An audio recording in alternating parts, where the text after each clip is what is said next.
This is the morning show. I'm Marshall Shore. And I'm Melissa Farley. We're here at the fabulous Arizona Center. And Marshall, world, I'm ready to introduce you to my twin sister, also named Melissa. Indeed.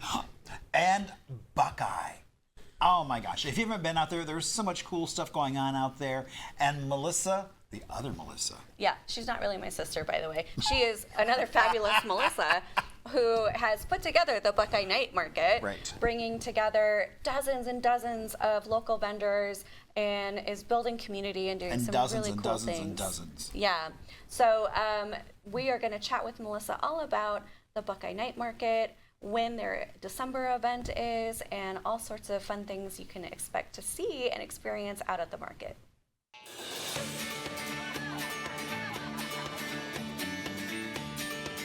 Welcome back to the morning show. I'm Marshall Shore. And I'm Melissa Farley. We're here at the fabulous Arizona Center. I never know which way to go when I'm in the middle. I know, but you know, we've got all this cool stuff here. I love, he always goes to the stuff and forgets the people. My twin is here.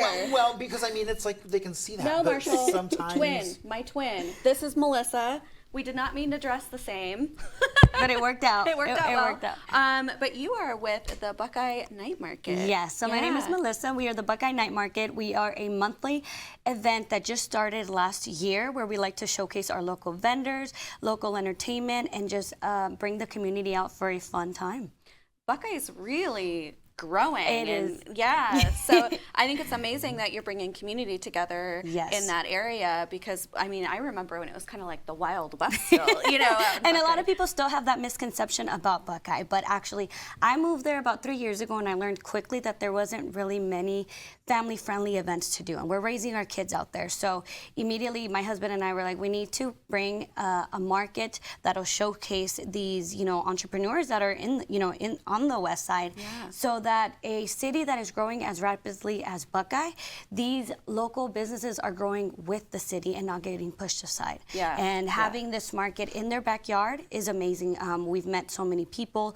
We've had a lot of families bring their kids and enjoy the atmosphere and stuff, and it's just been a blessing, honestly. Yeah, totally. I think markets are always a great way to bring community together, and obviously we're obsessed with all things local. Well, I think on both sides of the table. I mean, it's like building community amongst the vendors themselves, as well as then them getting to know customers and just meet new friends. Exactly. A lot of the vendors were having to drive an hour away to do markets in the East Valley, to do markets in Scottsdale and downtown. It probably feels really good to have something in their home. In their backyard, exactly. Yeah. And it's just, like I said, it's growing. It's been the reception has been amazing from the city and from the locals. That's amazing. Okay, so tell us, how many vendors do you usually have per market? Per market, we're showcasing from 40 to 50 vendors. Nice. Well, actually, 40 to 60 vendors, because our season opener, we had 58 vendors. Wow. Congratulations. That's a lot. Yeah, indeed, congratulations. So you brought some from, I think, a few of the vendors. Yes, so a few of the vendors were kind enough to donate some of the stuff so I can showcase here with you guys. Right here, we have Willie's 3D prints. He does 3D toys, 3D keychains, these cool straws for your cups. Look, it's a little Oogie Boogie. It's so cute. You can always decorate your Stanleys or your drinking cup. You know what I love about this one? Because I have a bunch of these, but they're always so little, and so like everybody's like, "What is that?" I can't even see it. But he's a good little. I would say that one's not little at all. I know. I thought it was a keychain. And you were saying he makes this stuff right on site at the market. He brings his printer and he actually has it. He's printing while the market's going on. So it's also a very good attention grabber for the kids, because they're just standing there, watching. And he has these, I think he had like a 4-foot dragon that he had printed. And it's just absolutely amazing. I know, it's so good. Oh, the star has the tail. Yes, and there's actually something for everyone. So he has a lot of dragons. He's a tree. Oh yeah. How clever. See, and you wouldn't know until you hold it up. I would not have thought. You did good, Marshall. We also have the Happy Mess. She does the pancakes, mini pancakes. She does flans, and she does all the sweet treats. So churro cheesecake. I was wondering what that. It's a churro cheesecake. So you know the churros that they sell. Yeah. It's the flavor, but it's a cheesecake bites with strawberries in there. Happy Mess is a cute name. I know. I was like, that's a great name. And all of her menus, it's called, would you like a fruity mess, a honey mess, sugar mess? It's very, very cute. That is cute. So she's one of our resident vendors. She's been there since last year, and we absolutely adore her. Melissa. Her name is Melissa. Yay! We should have a Melissa party. We should have a club, right? A Melissa Market, where everybody... A Melissa Market. I like that. Don't get me started on that. We also have the Inside Scoop. They are based out of Surprise, and they're ice cream. They're absolutely delicious. Okay. Yes. These ones are edible cookie dough. So little cookie dough bites. Yeah. That they have right there. They bring their truck. It's a little ice cream truck, but it's absolutely delicious. They had an ice cream last market that was with goat cheese. Ooh, I love goat cheese. It was delicious. And now we also we don't just have vendors that sell, we also have information booths for a lot of people that don't have anything tangible to sell, but they still have services. So one of them is the CPR mom, and she does empowering everyday heroes. So she does CPR classes around the valley. Yeah. And so at the market, she was actually giving, little clips or teasers of CPR, first aid that's and stuff. Really cool. Yeah, that is. It's very necessary, especially for a lot of stay-at-home moms with toddlers and stuff like myself. Yeah. So she gives a lot of valuable information, gives out her card information, and then gets, helps the community. Brilliant. Yeah, I love that. So she's one of our information booths, and then right here we have Beat It with Sisterly Love. So these are two young sisters that bedazzle pens. They do bracelets. So the bracelet up here is also from them. Okay. There, hold that. I thought it was attached. So they do the bracelets, they do the pen, and then the little journals and stuff. And they are about, I want to say they're like 8 or 9. 7, 8, or 8 or 9. Little young entrepreneurs. They are just killing it. They run the booth themselves. They do, all their merchandise. I wonder if she knows Mari. I know. Mari. If not, they should connect. Mari has a whole market for young, like 13 and under entrepreneurs. Yeah. Yes, I love that. Yeah. Very cool. So that made them stand out. As soon as I read their application, I was like, yes, for sure. It's so cute. And then the last one I brought is Yesify. So she does a lot of apparel for honoring Jesus and religious, which is a big market in Buckeye, and it's very niche, but it's very special and unique as well. Yeah. So she sells hats, apparel, also has the mug right there that has a little hole for the straw, which is super cute, and then coasters. I love how much you know about your vendors and how clearly she cares. Well, they're neighbors. Yeah. Yes. So. Yeah. But I try to know them on a first name basis. I host mixers before the market to get to know them. I don't want them their first impression of me to be the day of the market. Me telling them, go to this booth, go to that booth. So I'm also a photographer. So I host a mixer. I'll do a headshot for them for our social media, so I can have actual original pictures to post of them. A lot of them, you'll be surprised. A lot of vendors when I tell them, oh, can you send a picture of you to post? They're like, oh, I don't really have one. Oh no, I'm not surprised. Or brand, at least none that are professional headshots, right. So I host the mixers to kind of give them free of charge the headshots, but also to get to know them and they can know me and be like, I want you guys to recognize the face, to know my husband, to know who's behind this. We're not a big, business. We're literally family run. It's my husband and I and my siblings that help run the market. So if you see anyone with this T-shirt, they're related to me in some shape or form. Yes. Well, I love everything that you're implementing and creating and building out in Buckeye. Thank you. Congratulations on that. Yeah. What's next for the market? What can we do to help support you, help this grow? What do you want to see happen? Definitely spread the word. Obviously, follow us on all our social medias, Facebook, Buckeye Night Market, Instagram at Buckeye Night Market. We have the application on there, on the link in our bio to become a vendor. If you are wanting to help collaborate with us, our email's on there as well. We're always open to collaboration.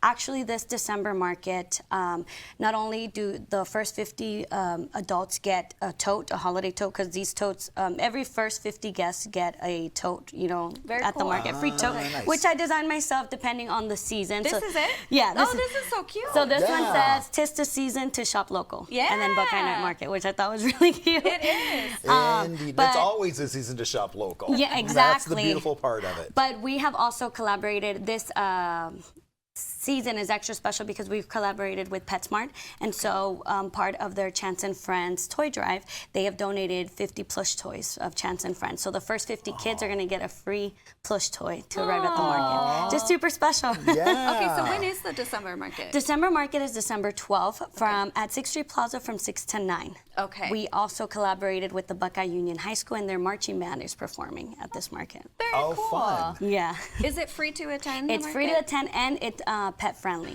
So we definitely have vendors that sell treats for your fur dogs, you know, for your babies. So those are welcome to attend. Beautiful. Okay, nice. Melissa, one more time. I want you to share the website and maybe your Instagram handle, anything for people to follow you, interact with you, get to learn more. So for any questions or for more information about the Buckeye Night Market, you can find us on Instagram at Buckeye Night Market or on Facebook, Buckeye Night Market. Our email is on there as well. It is nightmarket@weststreetstudio.com for any information, collaborations, or sponsorship opportunities. Beautiful. Thank you so much for being here, letting us know about the Buckeye Night Market. I think it's so important to know about all these different communities and markets very that much exist so. in there, because there's the big ones, but there's some really incredible things happening in some of these smaller, locations. Well, I mean, in Buckeye, you've got the Buckeye Museum, the Buckeye Night Market. There's so much going on out there. Yeah, it's a hidden gem for sure. It's a hidden gem for sure. If you guys find yourself heading west, stop by Buckeye, because you won't be disappointed. It's grown so much. Yeah, it definitely has. All right, well, thank you so much for joining us today.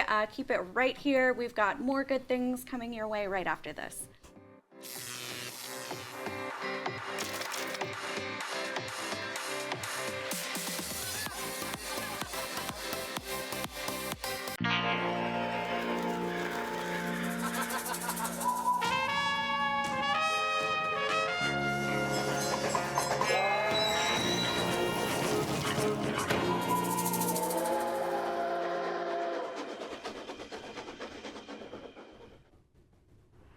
So, Melissa, let's go back to the turn of the century. Okay. But not the most recent, the one before that. So 1900, Phoenix, Tempe, Tucson, the land of dust and dreams. And what's that strutting across the desert? It's not a coyote nor a camel this time. It's an ostrich. That's a good-looking ostrich. Yes, before we had pool parties and golf courses, Arizona had its very own runway models. 8 feet tall, long legs for days, and feathers to die for. These birds weren't just fashion statements, they were a business plan. Ostrich plumes were the accessory of high society. Topping hats from New York to Paris. Wait, did they just get plucked, or did they have to die for the plumes? No, hold on, we're getting there. Oh, okay. And suddenly the Sonoran Desert was serving couture realness. Enter Dr. A.J. Chandler. Yeah. An early adopter and desert influencer, he was a veterinarian, an entrepreneur, and a man with a vision. Look at those chops. Those to are good turn chops, too. sand into success. He likely saw them at the World's Columbian Exposition in Chicago in 1893. Dr. Chandler brought his flock from the glamorous Coston Ostrich Farm all the way in Pasadena, California, and brought them over. Now, these Pasadena birds had African roots, descendants of an Southern African stock, and Chandler brought their offspring right here to Arizona. Soon his ostriches were strutting near what is now downtown Chandler. Folks came from miles around to gawk at these fashion birds. Each plume could fetch the modern equivalent of hundreds of dollars. That's not bird seed, it's bling. Chandler's idea took flight faster than a desert dust devil. Ostrich Ranch propped up from Tempe to Glendale, even down near Tucson. Farmers gave it a whirl. Arizona had gone from cactus to couture. As Heidi Klum says, one day you're in, the next day you're out. Fashion, like the desert wind, can change in an instant. And when World War I broke out, luxury went out the window. Women traded those mile-high feathers for practical styles. And then came the automobile. Because nothing says bad day like losing your $300 ostrich plume out your Model T. On November 18th of 1914, the Tucson Citizen announced a great Arizona industry was ruined. By the early 20s, the market had molted. Chandler, he pivoted and went into the famous 3 C's: cotton, cattle, and citrus. The birds sold off, retired, or left to wander the desert looking fabulous and unemployed. But wait, our feathered divas never really left. Today, ostriches are still part of Arizona landscape. You can get up close and personal at places such as Rooster Cogburn's Ostrich Ranch, off I-10 near Picacho, where tourists hand feed birds. And they're the star. And also over in Wellington at the O Ranch, they raise ostrich eggs, chicks, and meat. And of course, every spring, Chandler Ostrich Festival brings it all back to plumes, parade, and pure pageantry. The spirit of Dr. Chandler, his dreams still strutting down Arizona Avenue. Ostriches, they're not just birds, they were the original desert diva, and they shimmered down the world's runway. And that, my friends, is why you want to stick right here on The Morning Show, where we share local love, Arizona history, and so much more.